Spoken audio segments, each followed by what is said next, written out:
이제 이 시간에는 그 28절부터 32절 말씀을 가지고 오늘 함께 나누게 될 건데요. 이제 제목은 하나님께서 자기 피로 사신 교회, 이런 제목으로 같이 말씀을 나누고자 합니다. 이 사도 바울의 사역에 크게 두 가지, 그가 주님 앞에서 자기가 일꾼을 소개하면서 두 가지 얘기를 하죠. 하나는 하나님의 복음의 일꾼, 이 복음의 일꾼. 이 사도 바울의 전 서신서를 보거나 그가 이 복음에 대한 그런 열정과 태도가 특별한 것을 우리가 볼 수가 있죠. 우리가 이제 사도 바울의 서신서마다 이 복음의 의미가 무엇이고 복음 우리 인류에게 어떤 영향을 미친 거기 때문에 이제 복음에 대한 일꾼으로서의 이 태도를 우리가 전에 살펴봤고, 그다음에 또 한 가지는 이제 이 복음이라고 하는 것은 복음은 한 개인을 구원할 뿐만 아니라 개인을 구원해서 이제 몸된 교회를 이루게 됩니다. 하나님의 영적인 가족을 이루게 되죠. 그래서 이 가족이 공동체가 바로 이 교회인데, 이 교회에 대한 하나님의 어떤 경륜, 우리가 이제 에베소 3장에서도 쭉 살펴봤고 3장 4장 전체가 바로 이 교회에 대한 진리를 쭉 집중적으로 다루고 있죠, 에베소서에서. 근데 이제 이 오늘 본문에는 이 하나님의 교회에 대한 하나님께서 이 교회에 대해서 어떤 자세를 가지고 있는가, 이런 부분을 한번 살펴보도록 하겠습니다. 자, 여기 이제 먼저 28절에 보면은 여러분은 자기를 위해서 온 양떼를 위해서 삼가라, 이렇게 말하고 있죠. 자기를 위해서 온 양떼를 위해서. 그러니까 이 감독자, 이 장로 일을 하고 있는 그들 자신을 위해서나 또 교회 온 양떼를 위해서 늘 삼가라. 경계하고 조심하고 주의하고 또 자신을 늘 관리하고, 예를 들어서 열심히 일을 하는데 너무 지나치게 일을 해가지고 건강을 잃은 사람들 있잖아요. 또 이 영적인 사역에 있어서도 주님과의 어떤 끊임없는 이 말씀과 기도를 통해서 충전을 받고 바른 그런 영적인 관계가 되지 않고 사역을 하게 되면 많은 또 문제가 오게 됩니다. 그래서 자기를 위해서 또 온 양떼를 위해서 삼가라고 이렇게 말하고 있는데, 자, 이런 부분은 그 사도 바울이 이 에베소 교회를 목회하고 있었던 디모데에게 디모데 전후서 디도서에서 아주 자세히 얘기하고 있죠. 자기를 어떻게 돌아보고 올 거에 대해서. 특별히 이제 사도 바울이 너는 배우고 확실한 일에 거하라. 늘 하나님 말씀을 배우는 일에 집중하라고 말합니다. 그리고 이 하나님 말씀을 진리의 말씀을 옳게 분별하고 부끄러울 것이 없는 일꾼으로 자신을 하나님께 드리기 힘쓰라. 그래서 자기 관리에서 중요한 부분이 바로 하나님 말씀을 끊임없이 가까이 하고 연구하고 묵상하고 실제 적용하고, 그리고 이 말씀을 읽고 권하고 가르치는 일에 전념하라고 이렇게 말하죠. 그리고 이 경건에 관한 교훈에 창념하지 아니하면 그 사람은 마음이 부패해지고 교만해져 가지고 이 변론과 다툼을 일으키게 된다. 그래서 이제 두 가지로 배우고 확실한 일에 거하고, 또 한 가지는 경건에 이르기를 연습하라. 그래서 이 배우고 확실한 그 무지는 결코, 무식이나 무지는 성경은 지지하지 않기 때문에 하나님을 아는 문제나 실제적으로 성경을 아는 문제에 있어서 끊임없이 자기를 헌신할 것을 말하고, 또 한 가지는 교육도 중요하지만 이 교육이 실제 내 삶과 인격화되도록 이게 경건에 이르기를 연습하라. 그것이 습관이 되고 내 인격이 되고 내 삶이 되도록, 그래서 경건에 이르기를 연습하라. 이 망령이 헛된 신화를 버리고 또 신화와 끝없는 족보에 창념하지 말고 끊임없이 이런 그 잘못된 그런 신화나 철학이나 사상이나 이런 모든 것을 계속해서 버리고, 그리고 하나님 말씀을 늘 가까이 하고 실제 실천하고, 그래서 경건에 이르기를 연습하라. 이런 부분은 이제 사도 바울이 이 디모데 전후서에서 자기를 관리하고 돌아보는 일에 대해서 끊임없이 얘기합니다. 자기가 영적으로 하나님 앞 바로 서지 않으면 바리새인들처럼 말만 하고 행하지 않는 이런 가르침이 되기 때문에 이런 부분에 대해서 이제 사도 바울이 자기를 삼가고 온 양떼를 삼가라. 이 자기 관리에 실패해가지고 교회 전체가 이제 어려워질 수 있기 때문에 이제 이런 부분을 얘기하고 있습니다. 자, 그다음에 이제 우리가 이 본문에서 이 교회에 대해서 어떻게 말하고 있는가? 여기 28절을 보면 하나님이 자기 피로 사신 교회. 자, 이 교회를 정의할 때 교회란 어떤 것인가? 교회는 어떻게 정의할 수 있는가? 두 가지로 정의할 수 있죠. 교회는 하나님의 교회다. 하나님의 교회다. 또 한 가지는 하나님께 자기 피로 사신 교회다. 이 두 가지가 교회를 세상의 모든 기관이나 공동체하고 구별되게 하는 것입니다. 하나님께서 계획하시고 설계하시고 하나님께서 아들의 그 희생을 통해서 세우신 것이 바로 이 교회입니다. 여러분들이 특별히 이 성경에 보면은 정말 교회 같지 않은 교회가 나옵니다. 예, 여러분들이 물론 이제 버가모 교회나 두아디아 교회나 막 도덕적으로 음행이 들어오고 간음이 들어오고 막 교리적으로 이제 실제 도덕적으로 타락한 그런 교회도 있었고, 또 사대 교회나 라오디게 교회처럼 이런 교회도 있지만은 아마 신약 교회에서 가장 적나라하게 교회의 어떤 그런 그 육신적인 교회의 모습을 잘 드러낸 교회가 고린도 교회죠. 여러분이 고린도 전후서를 보면 사도 바울이 이제 이 에베소 지역에 사역을 하면서 고린도에 한 4통의 편지를 보내게 되죠. 그 4통의 편지 가운데 2통이 남아 있어요. 우리 이제 성경으로 남아 있는데, 자, 이 서신을 보면 이 교회는 교회 같지 않은 교회. 거기에 막 그 서로 막 분쟁과 싸우고 시기하고 다투고 온갖 요란하고 파벌이 생기고 막 교회가 사람 중심으로 막 파벌이 형성이 되고, 또 음행의 문제가 있고 교회 안에 성도들 중에, 그리고 이제 법적으로 소송 문제가 있고 돈 문제나 이런 문제, 결혼이나 이혼에 대한 문제, 재혼에 대한 문제, 뭐 우상의 재물에 대한 문제, 그다음에 만찬 때 성도들이 함께 애찬을 나누는데 서로 부자들이 막 잘 싸워가지고 자기들만 먹고 막 때로는 너무 지나치게 먹어서 취하기도 하고, 사도 바울은 이런 부분을 이제 쭉 다룹니다. 그 외에도 이제 은사 문제 때문에 하나님 주신 은사가 고린도 교회는 굉장히 풍성했어요.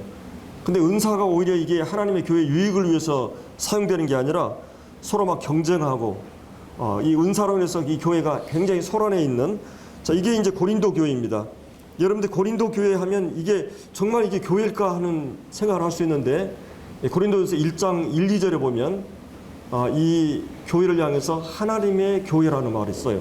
하나님의 교회다. 그들이 구원받은 성도들로 이루어진 교회는 그들이 도덕적으로나 여러 가지로 이 수준이 낮은 그런 교회였지만은 하나님께서 그 교회를 하나님의 교회다, 자기 피로 사신 교회라고 이렇게 말하고 있어요. 하나님의 교회다. 그래서 이것은 하나님의 명예가 걸려 있습니다. 하나님은 자기 이름을 위해서 우리를 의의 길로 인도하신다고 그랬죠. 하나님은 그래도 자기 피값으로 사신 하나님의 교회라고 이렇게 말하고 있어요.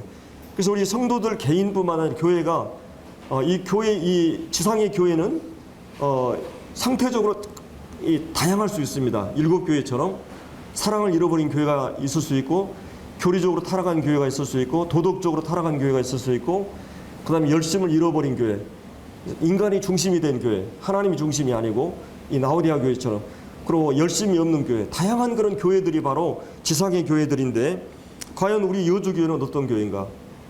물론 숫자나 또 이런 그 질의 문제를 떠나서 과연 이 교회는 하나님의 성령의 주권이 행사되고 있는 교회인가?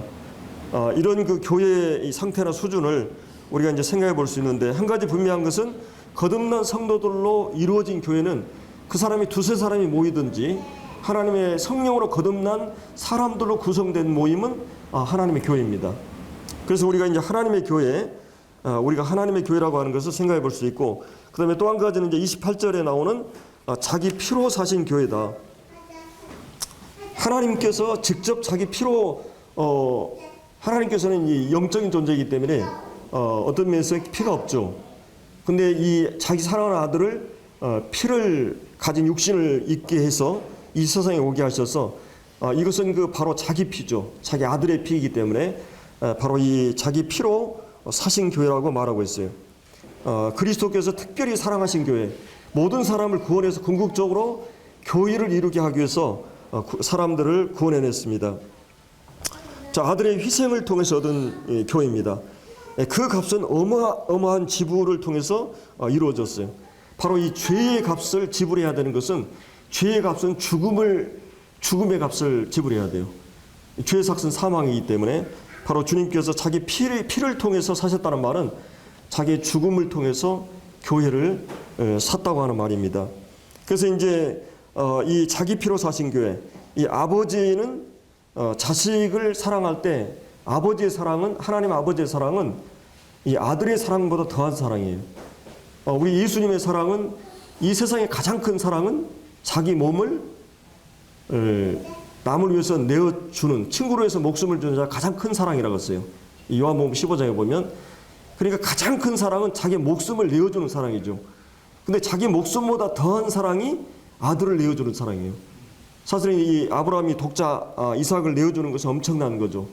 우리 자신을 주는 것보다도 자식을 주는 것이 더 큰 고통입니다. 그런데 하나님께서는 자기 아들을 내어주신 사랑이에요.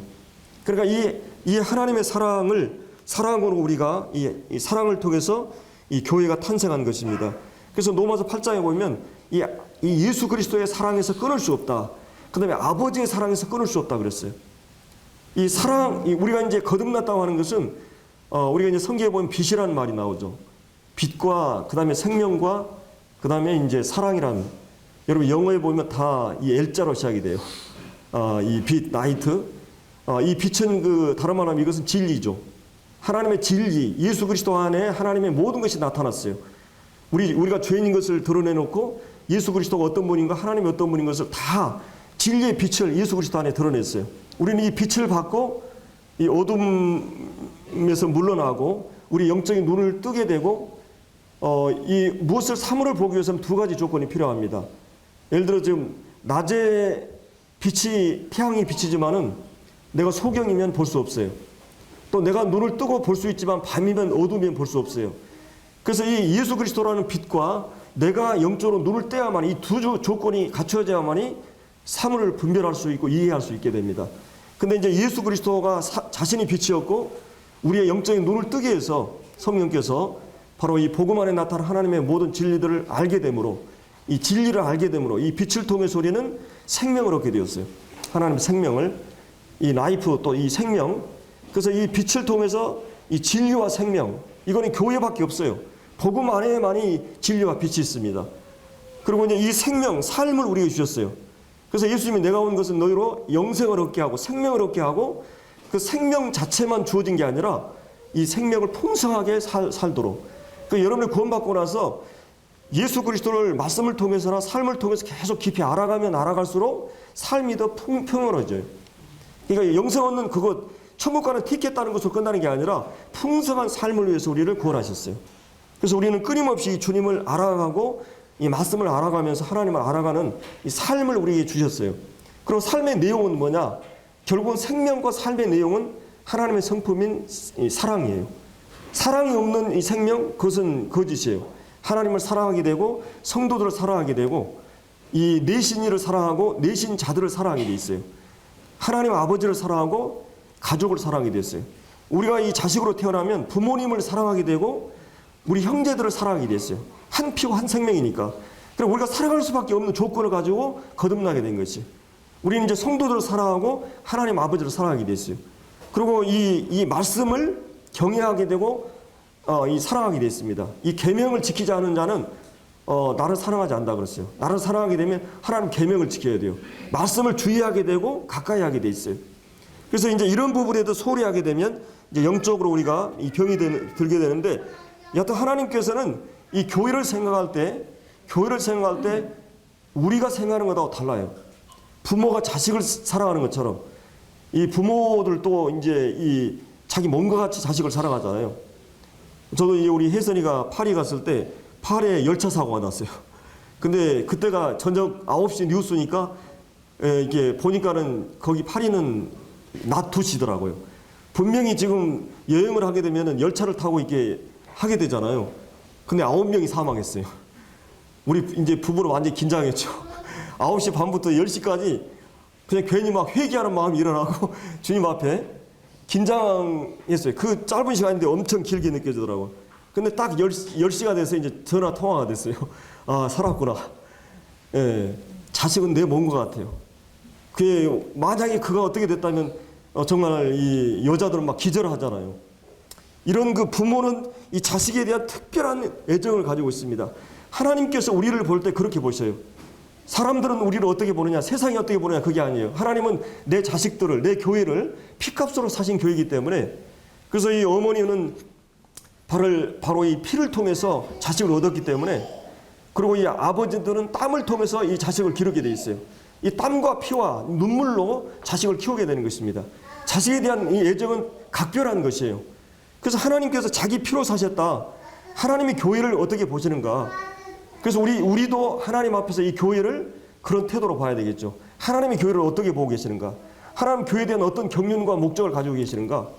그리고 우리는 이 교회를 어떻게 하시는가? 이제 이런 부분을 생각해 볼 수 있는데, 자, 근데 이제 이 교회는 상황이 어떻게 되냐면, 거기 이제 29절에 30절에 이 교회를 가장 싫어하고 공략하는 대상이 누구예요? 바로 약한 영이에요. 사단은 이 교회를 가장 중요한 이 중심 표적으로 삼고 있습니다.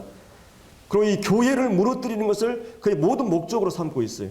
어떻게 하든지 교회가 건강하고 잘 성장하지 않도록 이것이 바로 이제 이 가장 큰 이 바로 이 사단이 바로 이 여기 오늘 본문에 나오는 29절에 이 사도 바울이 이 교회를 이제 사역을 하고 다른 지역으로 떠난 후에 사나운 이리가 흉악한 이리가 여러분들 가운데 들어와서 양떼를 아끼지 아니한다. 이게 이제 사단이 이런 근데 이 일이라고 하는 것은 어떻게 돌아와요? 마태복음 7장에 보면 거짓 선지자들이 양의 탈을 쓰고 온 일이라 그랬어요. 전혀 눈치채지 못하게 자기가 자기 정체를 드러내면 내가 간첩이다 그러면 누가 경계하겠어요? 경계하지 않겠어요. 제가 자꾸 혼동을 하는데, 예, 그런 것처럼 이단들이 우리에 들어올 때는요, 친절하고 짝싹하고 아주 예의 바르고 그 인품을 사실은 그 마음의 진실을 가지고 들어온 게 아닙니다. 사실은 여러분 이 사단이요 성도들을 통해서도 역사할 수 있어요. 왜 그러냐면 여기 이제 30절을 보면 또한 여러분 중에서란 말은 누구예요? 장로들 중에서도. 사도 바울이 사실은 28절에 자기를 경계하고 조심하라는 말은 나도 그런 사람이 될 수 있다는 것이. 조영주도 마찬가지. 나도 그런 위험에 빠질 수 있다는 것이. 왜 그러냐면 이 사람은 항상 얼마나 연약한 존재인지 몰라요. 여러분들이 어떤 성도가 인사하지 않았어요. 나는 인사했는데 얼굴을 다른 데로 돌리면 어때요? 감정이 어때요? 그냥 뭐 그럴 수 있다 뭐 이게 여러분이 표현할 수 있습니까? 강한 것 같지만 인간은 얼마나 연약한지 몰라요. 막 마음의 감정이 파장이 일어나요. 요동하게 되는 것입니다. 내 자존심과 이런 것이 예민하게 일어나는 걸 볼 수 있어요. 사람은 그렇게 연약해요. 단순히 그 한마디 말에 어떤 한마디 이 태도 때문에 내 존재 자체가 흔들려버린 자존심이, 이것이 인간이에요. 얼마나 쉽게 우리는 인간은 교만해버리고 쉽게 우리는 좌절하고 낙심하는지 몰라요. 유혹 앞에 쉽게 넘어가는지 몰라요. 우리가 이 성령님이 아니고는, 주님이 아니고는 우리가 보호되지 않는 이런 연약을 갖고 있는 건 인간이에요. 그래서 이 말씀 가운데 우리가 어떤 상황이 있는가, 이 마태복음 10장에 보면 예수님께서 이 성도들을, 제자들을 세상에 보내면서 무슨 말씀이에요? 보라, 내가 너희를 보냄이 양을 이리 가운데 보낸 것 같도다. 그걸 한번 상상을 해보세요. 이리 아주 그 사나운 이 와일드한 그런 이리들이 들끓고 있는 그 세계에다가 이 순한 양을 갖다 놓는다고 생각해봐요. 양 1억 마리 하고 이리 한 마리 하고 되겠어요? 양들은 꼼짝을 못해요. 공격할 수 없어요. 방어할 수도 없어요. 양은 뭔가 누군가가 지키지 않으면 안 돼요. 그래서 이 하나님께서 이 교회를 지키기 위해서 누구를 세웠느냐? 하나님의 성령께서 이 교회 안에 사람들을 통해서 하나님 사역을 하십니다. 그래서 이제 하나님께서 여기 28절에 누구를 세워요? 하나님께 두 가지 기능을 가지고 교회를 보호하십니다. 하나는 감독자들을 세워요. 그래서 이 교회의 영적인 리더들을 위해서 각별히 기도해야 됩니다. 이 교회 기둥과 같은 사람들이 무너지면 교회 자체가 무너지게 돼 있어요. 제가 지금 이 공문 보니까 이 충남 서천교회가 폐쇄가 되었어요. 10여 년 동안 어떤 형제가 가서 사역을 하다가 가정이 문제가 있고 어려워가지고 사단이 가정을 공략합니다. 가정이 무너지면 교회가, 이 일꾼이 무너지게 돼 있어요. 그래서 이 교회가 폐쇄됐다는 이 공문이 지금 와 있는 것을 이제 보게 되는데, 여하튼 이 감독자를 하나님께서 이 교회 안에 세우십니다. 그래서 감독자들이 여러분이 보기에 현천한 게 보여도 감독을 해서 각별히 기도를 해야 돼요. 물론 그들이 하나님께서 훈련하시고 말씀으로 이렇게 교리적으로 도덕적으로 많은 연단과 훈련의 과정을 통해서 그런 일들을 하게 해요. 감독들이 있어요. 이 감독들은 부족하지만 공적인 사역들을 인도해요. 손목시기가 잘못하면 그 개인만 잘못하지만 이 벽시기가 잘못되면 여러분 전체가 잘못돼 버려요. 잘못된 생각을 갖게 되는 것이에요. 이 공적인 사역이 그만큼 중요해요. 그래서 이런 일들을 위해서 기도해야 됩니다. 이 감독들. 그리고 또 한 가지 주님이 주신 것은 이런 모든 어려움에도 불구하고 이 주님이 주신 것은 32절에 나오는 주와 은혜의 말씀이에요. 그러니까 사단의 모든 공략을, 예수님의 공생했다고 하는 사단의 모든 공략을 대응할 수 있는 유일한 이 카드가 뭐냐, 무기가 뭐냐, 그 하나님 말씀이에요. 그러니까 하나님 말씀을 모르고는 내가 영적으로 보호될 수 없어요. 그리고 말씀으로 무장하지 않으면 내가 사단에게 놀아나 버립니다. 그래서 가끔 나도 놀아나고 있다는 생각을 갖게 돼 있어요. 이거 내가 지금 사단한테 놀아나네? 얼마나 억울해요. 그럼 다시 정신을 차리고 주님 앞에 회개하고 서게 되는데, 우리 모든 성도들은 정말 이 사단에게 놀아날 수 있어요. 이 사단은 보이지 않잖아요. 영적인 존재잖아요. 우리가 그냥 보이는 존재가 나를 공격하면은 이게 싸울 수 있지만은 보이지 않는 이 사단. 그리고 이 사단의 계획에는 6,000년 역사를 가지고 있어요. 6,000년 인간을 다뤄온 이 경험을 가지고 있어요. 그런 이 심리학자예요. 인간의 심리를 가장 잘 아는, 인간을 어떻게 하면 넘어질까 가장 잘 아는 자예요. 그런 목표와 전략을 가지고 끊임없이 이 사단이 광명의 천사로, 또 때로는 이업으로 이렇게 우는 사자처럼 성도들을 맴돌면서 하고 있어요. 그리고 때로는 성도들을 통해서 다른 성도들을 공략할 수 있어요.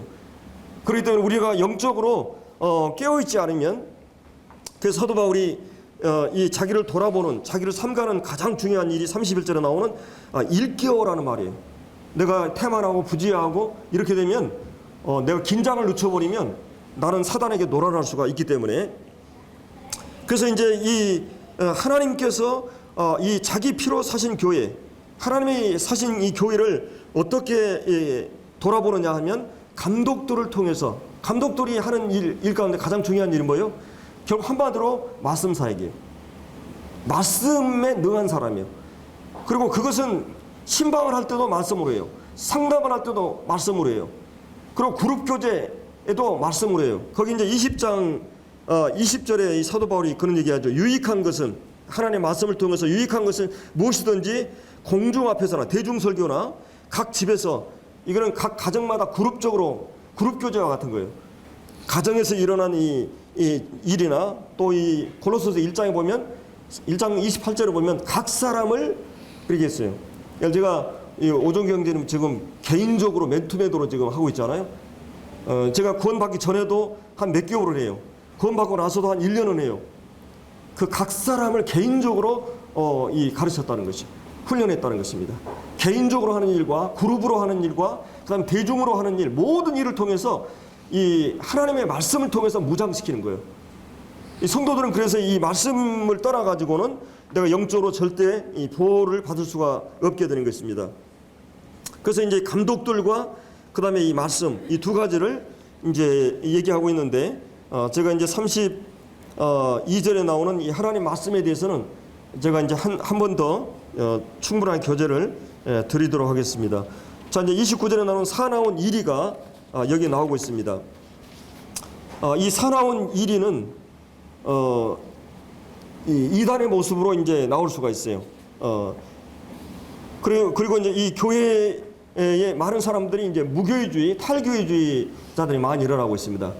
그러니까 그냥 내가 구원받고 나서 개인적으로 주님 섬기면 되지, 꼭 그냥 교회 나가야 되느냐, 꼭 교회에 소속돼야 되느냐, 이런 이 탈교회주의적인, 무교회주의적인 이런 사람들이 일어나는 경우가 있는데, 왜 그런 그 무교회주의나 탈교회주의가 일어나냐면, 이 교회들을 보니까 정말 교회답지 않고, 또 교회의 어떤 일꾼들이나 장로나 집사나 목회자들이 정말 하나님의 사람 같지 않기 때문에 이 교회를 떠나는 경우가 많아요.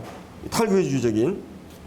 그리고 이제 실제 교회 와 보니까 이 형식적인 그런 것이 있고, 그 다음에 권위적인 것이 있고, 교회가 이제 어떤 세속성이 이 교회 안에 들어와 있고, 이 세속성이라고 하는 것은 항상 대중성과 그 다음에 상업성이 있어요.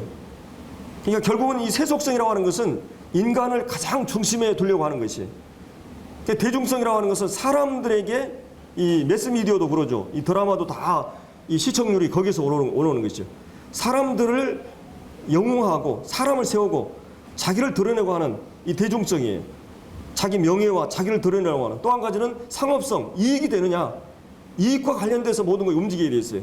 그래서 사단은 이 세속성을 가지고 교회 안에서 이 사람들을 부추기는 것입니다. 자기를. 그래서 이런 그 형식주의나 이 권위주의, 그다음에 이제 이런 상업주의, 이런 것이 교회 안에 무섭게 파고 들어와 있어요. 이단적인 것이. 그리고 이제 교회는 한두 사람들의 그런 그 원맨쇼 같이, 그다음에 이제 마치 축구나 야구처럼 몇 명만 열심히 하고 관객이나 관중이 돼가지고 교회 사람들은 다 손님으로 왔다 갔다 그래요. 여객선이 돼 있어요. 몇 명만 일꾼이고 전 사람들은 그 손님이에요. 근데 교회는 여객선이 아니라 교회는 이제 전투용 배예요. 모든 그 성도들이 움직이는 이런 것이 교회의 모습이어야 됩니다. 그래서 이제 이런 그 교회의 모습을 보게 되는데, 여기 이제 보면은 이제 외부적으로는 이런 29절에 나온 사나운 1위가 교회를 공략합니다. 그리고 이제 내부적으로는 이제 이 장로들 중에서 영적으로 연약한 자들을 통해서 사단이 그들을 통해서 이제 역사하게 돼 있어요. 그래서 교회를 불안하게 만드는 것입니다. 오늘날 이 이단 세력이나 반기독교, 그다음에 이제 이 안티기독교, 그다음에 이제 이런 그 반기독교 시민단체, 좌경 사상이라든지 이단이라든지 이런 교회 약점을 파고들면서 이 공격을 하는, 이 초대교회 계속 교회를 이렇게 공격했어요. 핍박을 통해서 교회를 공격해갖고 이단 사상을 통해서 교회를 무너지게 하고, 교회가 잘 1세기부터 3세기 흘러가다가 이 콘스탄트 황제가 와서 기독교를 국교로 공인하면서부터 이제 세상 정치나 행정이 교회 안에 들어오고, 그래서 이 중세 1000년 동안은 완전히 세상의 그 정치 형태가 교회를 장악하고, 그래서 거기에는 그 성령의 역사나 하나님의 말씀의 순수함이 떠나버린, 그래서 이런 것에서부터 바로 프로테스탄트 운동, 개신교 운동이 일어나게 돼 있어요. 종교개혁이. 그래서 말씀으로 돌아가고 성경으로 돌아가는 운동이 일어납니다. 계속 그런 개혁이 역사에 일어나는 걸 볼 수 있어요. 이런 이단들은 이 돈과 그다음에 이런 많은 그런 돈이 많죠. 이 학교나 복지나 해외 지국이나 방송 이런 것들을 장악하고 있습니다. 이 이단들이, 사교들이. 여러분이 가끔 저도 이 대순진리에 가면 막 기가 주고요. 으리으리한 건물에다가 막 사람들이, 우리는 차 한 대밖에 없는데 거기는 막 수천 대가 막 주차돼가지고, 어떻게 저렇게 이단들이 득세하는가 이런 생각을 하게 되는데, 바로 이단들이 돈과 그 사람들을 동원해서, 인력들을 동원해서 어마어마하게 역사하고 있습니다. 그리고 이 교회를 공격하고 교묘하게 많은 방송이나 사상이나 이런 문학이나 이런 걸 통해서 교회를 공격해요. 매스미디어를 통해서. 자, 이런 시대에 우리가 살고 있다고 하는 것이, 내부적으로는 이 교회 장로들 가운데 연약한 자들을 공략해가지고 장로들을, 여기 이제 30절에 보면 여러분 중에서도, 장로들 중에서도 제자들을 끌어서 자기를 따르게 하려고 어그러진 말을 하는 사람들이 일어날 줄 이제 안다고 여기서 이제 말을 하고 있습니다. 그래서 이제 여기 사도 바울이 자기를 쫓게 하는, 자기를 쫓게 하려고 하는, 이게 사람이 이제 가장 연약한 점이, 저도 사역을 하면서 가장 어려운 점이 이제 이 목회자들에게 세 가지 조심하라는 말이 있어요. 한 가지는 이제 여자를 조심하라, 성을 조심하라. 또 한 가지는 돈을 조심하라. 저는 이 두 부분은 많이 조심하고 또 어느 정도 이렇게 크게 문제가 안 될 수 있는데, 이 교만을 조심하라 그랬어요. 교만을. 이 교만은 자기도 모르게 스며들어오거든요. 그렇기 때문에 이 교만을 조심해야 되는데, 교만하게 되면 자기를 세우는 것이 특징이에요. 교만은. 이 자기 자랑이 교만의 특징입니다. 자기를 중심에 두고 자기를 쫓게 하려고 하는, 그러니까 예수님을 알게 되면 어떻게 돼요? 자기를 잃어버리게 돼 있어요. 자기가 시원찮은 존재인 걸 알아요. 그래서 사도 바울이 주님을 많이 알았다고 하는 말은, 자기가 평생 구원받기 전에 가졌던 화려한 그런 찬란한 경력을 휴지 조각처럼, 배설물처럼 여기게 되는 거지. 자기에 대해서 실망하게 되면, 그가 이 가말리아 문화에서 최고의 학부에서 공부한 그런 화려한 경력이나 로마 시민권이나 헬라의 모든 철학과 학문을 다 섭렵했어요. 세상적으로 정말 화려한 사람이에요. 근데 그 예수 그리스도를 만나고 나서는 자기의 그런 경력. 근데 우리는 얼마나 내가 얼마나 똑똑한가, 내가 얼마나 말을 잘한가, 내가 얼마나 많은 지식과 재능과 내가 얼마나 자기를 막 자랑하려고 그래요. 근데 사도 바울은 주님을 알고 나서 어떻게 됐어요? 사도 바울의 전서인서를 보면 자기는 지극히 작은 자다. 지극히 작은 자보다 더 작은 자다. 나는 공고한 사람이다. 내가 죄인 중에 괴수다. 예수님을 아니까 자기는 너무 아무것도 아니에요. 물론 이제 하나님 안에서 자기의 가치를, 자기의 존재감을 알지만은 자기가 하나님 예수 그리스도를 알다 보니까, 사랑하다 보니까 자기는 잊어버렸어요. 그래서 예수님을 자랑하는 사람이 영성의 척도예요. 어떤 형태로 자기를 자랑하거나 자기를 들어 높이려고 하면 그런 가장 낮은 좀 자기에게 빠져 있는 것이에요. 사실은 구원받지 않은 모든 사람은 자기에게 빠져 있어요. 자기에게 중독되어 있어요. 자기에게 얼마나 예민해 있습니까? 자기 칭찬에 대해서나 자기 모독에 대해서 얼마나 예민해 있어요. 근데 그리스도를 알게 되면서부터 자기에서부터 자유로울 수 있어요. 진정한 자유는 어디서부터 옵니까? 양심의 자유예요. 그리고 자기로부터 자유예요. 그리고 예수 그리스도를 알므로부터 자유예요. 그래서 이런 이 자기 자랑이 우리 이 인간의 아주 연약한 점 가운데 하나인데, 이 자기 자랑이라고 하는 것은 하나님보다 자기를 높이는 것이에요. 자기 외모나 소유나 지식이나 재능이나 은사나 여러 가지 것들을 자랑하게 돼 있어요. 자기 자랑은 어떻게 됩니까? 하나님을 모욕하는 것이 됩니다. 자기 자랑은. 그래서 이 자기 자랑을 굉장히 조심해야 됩니다. 그래서 이 자기 자랑은 그릇된 가치를 쫓게 해요. 돈을 자랑하고 막 그 교회 외적인 성장을, 요즘 그래서 막 이 모임 안에서도 막 교파 무슨 뭐 이런 하는 걸 막 그냥 타협해 가지고 사람 많이 모이고 막 많이 하면 막 우리도 뭐 여기 교파 딱지 이렇게 다 달면 막 여기 많이 올 수 있다고 막 그러잖아요. 타협할 수 없는 거예요. 복음의 진리에 있어서, 교회의 진리에 있어서 우리는 말씀의 원리와 정신을 따라가야 됩니다. 이 그리스도 가치를 쫓게 되고 하나님의 거룩한 은혜가 고갈돼요. 여러분이 자기 자랑하면 어때요? 마음이 만족해요? 공허하게 됩니다. 쑥스럽게 되고, 그리고 고갈돼도, 은혜가 고갈돼야 돼요. 그래서 자기 자랑은 조심해야 돼요. 공동체를 오염시킵니다. 교회 공동체가 그리스도의 정신, 그리스도로 충만해야 되는데 그리스도 이름으로 모이고 그리스도를 자랑하고 높이고, 이 개인적으로나 교회적으로 그리스도를 높이지 않은 것은 다 조심해야 됩니다.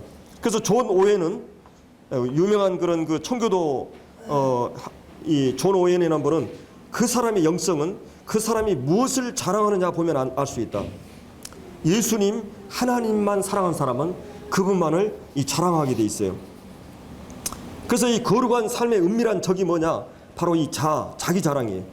우리는 이것을 늘 경계해야 돼요.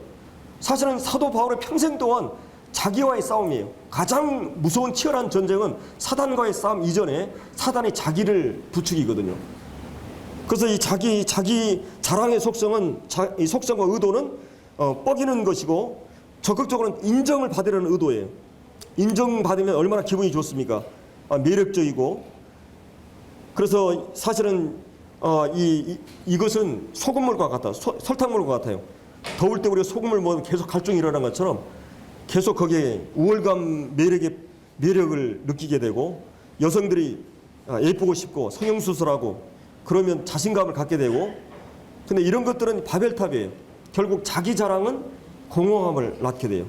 사실 인간은 완전하지 못하기 때문에 이 자기 속성, 자기 자랑의 의도는 사랑의 결핍 때문에 일어나요. 소극적으로는.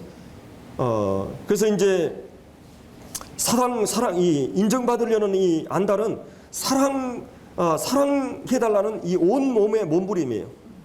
그래서 이 자랑이라고 하는 것은, 자기 자랑이라는 것은 자기 존재가 인정받고 이러려고 하는 것이죠. 바울은 회심하고 이 자랑을 빌보 3장이라든지 고린도 1장에서 고린도 교회가 가장 자랑이 많았어요. 사람들 자랑하고 막 이렇게. 그래서 주 안에서 자랑하라. 너희들 봐라. 뭐 너희들 부르심을 봐라. 유명한 사람 많지 않지 않느냐. 이런 얘기 하게 되죠. 그리고 모든 화려한 그런 이 자랑거리를 배설물로 여기고 그리스도로 하는 지식이 가장 고상하기 때문에 자기 자랑은 교만의 중독이에요. 그리고 이 사랑의 확신은, 이 바울은 주님을 만나고 나서 아까 이 로마서 8장에서 아버지의 사랑에서 끊을 수 없다. 환난이나 핍박이나 기근이나 적신이나 현재나 미래나 천사들의 어떤 것도 하나님과 우리의 관계에 있는 사랑에서 끊을 수 없다. 나는 확실한다. 이런 말을 하고 있어요. 하나님 아버지의 사랑에서, 그리스도 예수의 사랑에서 결코 끊을 수 없다. 사실은 얼마나 놀라운 확신이에요. 여러분이 하나님과 관계가 끊을 수 없는 관계가 되었다. 이것처럼 우리를 안전하게 하고, 그리고 그 사랑보다 더한 것이 없어요. 천국은 하나님을 자랑하는 것으로 가득 찬 곳이에요. 그리스도로 충만한 곳이에요. 그래서 어거스틴은 신국론이라는 책에서 두 가지 사랑이 두 도시를 건설했다고 그랬어요. 자기 사랑의 세계와 이 사단의 세계와 자기를 멸시하고 하나님 자랑하고 하나님 사랑하는, 천국은 어떤 곳이냐? 하나님 자랑하고 하나님 사랑하는 곳이에요. 예수님 자랑하고 예수님. 교회는 왜 교회입니까? 천국입니까? 하나님 중심으로 모이고 하나님 자랑하고 하나님 사랑하는 것이 교회인 것입니다. 하나님만. 그리고 이 사도 바울은 예수 그리스도의 십자가 외에는 결코 자랑하지 않는다. 내가 예수 그리스도와 십자가 외에는 아무것도 알지 않냐고 작정했다. 이 고린도서 1장이나 이 갈라디아서 6장에서 그런 말을 해줘. 나와 세상은 관계없다. 나는 이제 이미 그리스도와 함께 죽었다. 그리고 세상도 나는 죽었다. 세상의 가치와 세상의 정신은 자기를 드러내고 이렇게 하는 것이 세상의 정신이에요. 모든 매스미디어는 그거를 목적으로 하고 있습니다. 그래서 대리만족을 하게 되고 사람들은. 그래서 이 성경에 보면은 자랑하는 자는 이것으로 자랑하라 그랬어요. 혹 명철하여 하나님을 아는 것과, 지혜로운 자는 지혜를 자랑하지 말고, 부한 자는 부를 자랑하지 말고, 용맹한 자는 용맹을 자랑하지 말라 그랬어요. 이 사실 아첨하는 것도, 하나님에 대해서 아첨하는 이 기독교가 이 세상적인 이 물질적인 축복받기 위해서 사람들에서 아첨하는데, 하나님께서 아첨하는 자의 그의 혀와 입술을 끊어놓는다 그랬어요. 아첨에 대해서. 아첨과 이 자랑은 사실은 이 같은 짝입니다. 동일한 마음에서 비롯된 것이에요. 인정받고 싶고 또 남에게 잘 보이려고 이 알랑거리는, 비를 맞추는 아첨과 자랑은 둘 다 속이는 것입니다. 하나님 앞에 자기를 정직하게 세워야 돼요. 하나님 앞에서 우리는 주님을 섬기는 거예요. 말씀 앞에서 섬기는 것이에요. 그래서 우리가 주님 앞에서 개인의 삶이나 교회적인 삶이나 모든 삶에서 하나님 앞에서 정직하게 경건하게 살면 모든 성도들이 알게 되고 하는 것이. 그래서 이거를 경계해야 됩니다. 저는 이 교회 문제들을 쭉 이게 지켜보면서 또 내가 많은 이 자료들을 이렇게 연구하면서 정말 이 부분이 우리가 조심해야 돼요. 제자들을, 성도들을 자기 편 만들고 자기를 끌고 이 어그러진 말, 이거 속임이에요. 거짓말이에요. 사단이 하는 장난이에요. 사단은 이 악한 마귀는 어떻습니까? 목적이 뭐예요? 죽이는 것입니다. 그리고 이 전략이 뭐예요? 거짓이에요. 이걸 알아야 돼요. 표적이요? 거짓 표적이에요. 평안이요? 거짓 평안이에요. 복이요? 거짓 복이에요. 이걸 가지고 기독교 안에 침투하고 있어요. 여러분들이 예수 믿으면 막 잘 되고 축복받고 막 이런 기독교의 가장 한국 기독교의 치명적인 것이 그겁니다. 물론 하나님께서 우리 성도들을 막 못 살게 하고 이런 분은 아니에요. 그러나 조심해야 될 부분이 바로 그런 것들입니다. 그래서 이제 이런 이 기독교 안에 이런 것들이 전략적으로 들어오고 있어요. 사단이. 그리고 예수님은 뭐예요? 선한 목자는 양들에게 생명을 얻게 해요. 근데 뭘로 생명을 얻게 합니까? 복음 진리로 생명을 얻게 해요. 그러니까 이 사단은 목적이 죽이는 것이에요. 멸망하는 것입니다. 여러분 사단의 역사를 보세요. 아담 하와가 타락할 때도 노아 방주 쭉 역사에 보세요. 사단의 목적은 사람을 죽이는 게 목적이에요. 멸망하는 게. 그리고 그 전략이나 방법은 뭐예요? 수단은 반드시 속이는 것입니다. 이걸 조심해야 돼요. 성도들도 어떤 사람 만들기 위해, 자기 편 만들기 위해서 속일 수 있어요. 거짓말. 이게 조심해야 됩니다. 잠시 그런 인정받을 수 있고 잠시 그럴 수 있어요. 여기 영원히 속일 수 없어요. 그러나 주님은 우리를 살리기 위해서 어떻게 하면 선한 목자는 살리는 것이 목적이고 그 다음에 전략은 진리예요. 진실이에요. 그리고 자기 희생이에요. 자기 목숨을 내어주면서까지 이 주님은 우리를 살리기 위해서 역사하는 것입니다. 그렇기 때문에 우리가 이 교회 안에서 이런 형제들이 보이거나 이런 그 장로들이나 집사들이 보이면 즉각 기도하고 개인적으로 가서 권면해 주면 좋아요. 왜냐하면 그것이 자기를 위해서나 온 양떼를 위해서 해로운 거기 때문에 이 굉장히 우리가 경계해야 될 이 부분입니다. 자기를 쫓게 하기 위해서 이 어그러진 말을 이 성도들을 대상으로, 제자들, 주님의 제자들 대상으로 이런 사람이 일어날 줄을 사도 바울은 경고하고 있어요. 이 교회 안에서. 교회 밖기도 아니고 교회 안에서. 교회 안에서 성도들도 아니고 장로들이. 이게 굉장히 조심해야 될 그런 부분인 것입니다. 그래서 이 장로들이 굉장히 조심해야 될 부분이 바로 이제 이 양심 부분이에요. 이 인간의 하나님이 만물의 영장으로 만들어 놓고 짐승과 구별되게 만든 것은 우리 이 마음속에 양심의 진조가 있기 때문에, 이 양심은 인간의 최대 빛이고 최대 권위고 최대 가치예요. 양심이란 이 선과 악을 구별하는 그런 도덕적인 능력이죠. 선을 기뻐하고 악을 미워하는, 죄를 지으면 가책이 있고 채찍이 있고 하나님의 소리가 있고 가슴 속에 가장 깊이 울리는 하나님의 종소리. 하나님께서 이 어두운 마음 속에다가 빛을 뒀는데 잘못했다 했을 때는 가책이 와요. 그리고 이 칸트는 그래서 이 양심을 내적 법정이라고 그랬어요. 이 프라이드는 자아의 감시자라고 그랬어요. 감시 카메라가 우리 안에 있죠. 또 세상에 두 재판소, 땅의 재판소와 양심의 재판소가 있어요. 죄를 범하면 반드시 불러내서 심판하고 고발하고 채찍을 가해요. 양심은. 이 양심 없는 지식은 괴락이에요. 양심 없는 힘은 폭력입니다. 양심 없는 문명은 병든 문명이에요. 양심 없는 기술은 악의 제주라고 그랬어요. 양심 없는 사회는 썩은 사회예요. 양심 없는 역사는 힘의 각축전이라고 그랬어요. 그래서 이 양심을 우리가, 이 사도 바울도 바른 양심에 대해서, 양심이 화인맞지 않도록 디모데 전후서 자기 관리에서 가장 이 일꾼들에게 중요한 것은 양심이에요. 성도들이 양심이 무너지면 신앙이 무너져요. 양심에다 신앙을 담기 때문에. 그래서 믿음과 착한 양심을 가지라, 이 사도 바울이 그렇게 얘기하고 있는 것이 바로 이 양심이 인간 존재의 뿌리고, 이 뿌리에서부터 정의의 줄기, 진실의 가지가, 신용의 꽃이, 이 성실의 열매가, 이 도덕의 향기가 나타난다 그랬어요. 그래서 만물 중에 만족 중에 가장 큰 만족이 양심의 만족이고, 양심의 만족보다 깊은 만족이 없어요. 자유 중에서도 양심의 자유처럼 소중한 자유가 없습니다. 그래서 양심은 최고의 안내자요 지팡이에요. 양심의 소리를 귀 기울여야 됩니다. 양심은 최고의 보배요 진주요. 이것을 잃어버리면 안 돼요. 양심은 가장 모든 것에 우선되는 명령이에요. 하나님은 양심 안에 우리에게 역사해. 양심이 회복돼야 됩니다. 이 세상의 최대 비극은 양심이 화인 맞는, 이 행방불명 실종되는 것이, 인간의 짐승으로 전락하고 악마로 전락하고 흉악하고 추잡한 존재로 전락하는 것은 양심을 잃어버렸을 때, 양심을 잃어버렸을 때 하나님도 상관없어요. 말은 하나님 얘기하지만 양심을 잃어버리면 아니에요. 이 양심을 잃어버리게 되면 무슨 일이든지 죄악과 거짓과 살인과 배신과 파멸에 도출해내게 됩니다. 양심을 잃어버리면 안 되는 거죠. 그래서 우리가 이 그리스도인들에게 이 영적인 자기 돌봄에서 중요한 것은, 경건을 관리하는 데 있어서 중요한 것은 말씀을 끊임없이 가까이 하고 말씀과 기도로 우리가 거룩해진다 그랬어요. 예수 그리스도의 교훈과 경건에 관한 교훈에 창념하지 않으면, 거기에 집중하지 않으면 우리 마음이 부패하고 교만해서 변론을 내고 이렇게 된다는 것이. 그래서 우리가 이 사도 바울이 디모데 전후서 목회서에서 이 돈에 대한 문제에 대해 많은 얘기를 합니다. 너는 이 청년의 정욕을 피하라. 깨끗하게 해라. 자기 청결을 유지해라. 이 선한 양심과 청결한 마음과 거짓이 없는 믿음에 나오는 사랑. 이거 경계의 교훈 목적이라고 했어요.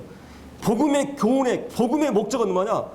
그 복음이 나를 청결하게 하고 선한 양심으로 인도하고 거짓이 없는 사랑으로 하지 않는다면 그것은 바른 복음이 아니에요.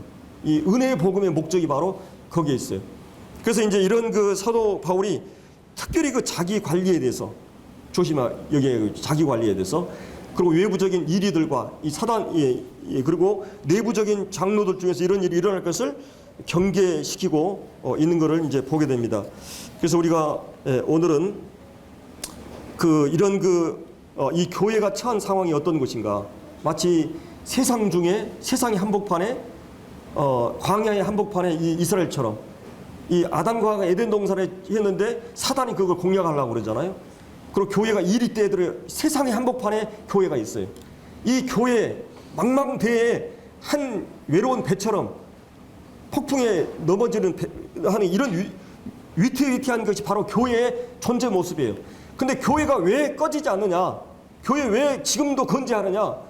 바로 이 하나님께서 성령을 통해서 감독자들을 삼고 그들 가운데 말씀으로 이겼어요. 이스라엘 모든 역사는 하나님의 말씀을 등지면, 여러분들이 호랑이가 지금 이 지구상에 많아요? 개가 많아요? 누가 힘은 더 세요? 왜 호랑이가 그렇게 많이 멸종돼 갑니까? 인간 편이 되지 않기 때문에. 만물의 영장 인간. 그럼 우리 인간이, 이스라엘 민족이 왜 역사에 건재했습니까? 하나님 편을 드는 것. 이게 말씀을 모든 삶의 중심으로 놓는 것이에요. 왜 아담과 하와가 저기 사단의 공략에 실패했습니까? 말씀을 소홀히 했어요. 노아 방주나 바벨탑이나 이스라엘 이 족장 시대 때 그럼 모세가 그 강력한 로마 세력하고 어떻게 로마가 저기 이길 수 있었어요?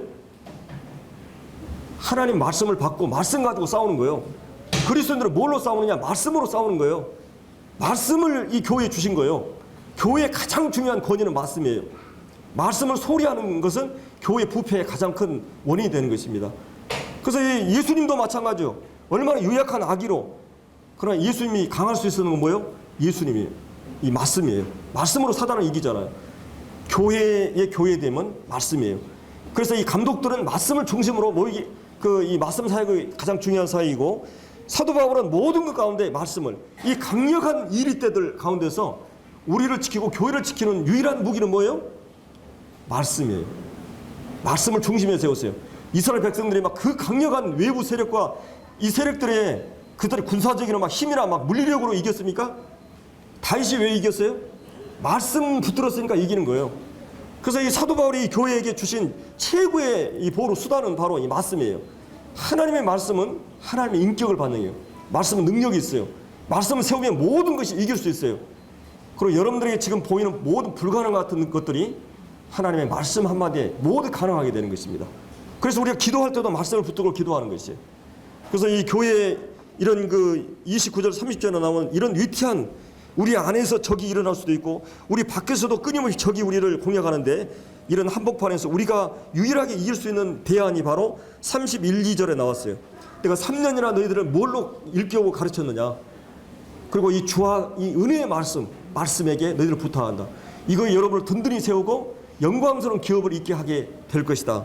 그래서 우리 성도님들이 오늘 하나님의 교회는 어떤 곳인가, 그리고 하나님께서 이 교회를 어떤 눈으로 바라보시는가, 그리고 우리는 이 교회를 어떻게 바라봐야 되는가, 그리고 하나님이 이 교회를 지키기 위해서, 교회를 양육하고 세우기 위해서 누구를 세우셨는가, 그리고 그들을 통해서 어떤 일들을 하시는가, 이런 부분, 그리고 이 사단의 이 교회가 어떤 상황에 처해 있는가, 이런 상황들을 한번 살펴보았습니다. 우리 기도하고 마치겠습니다.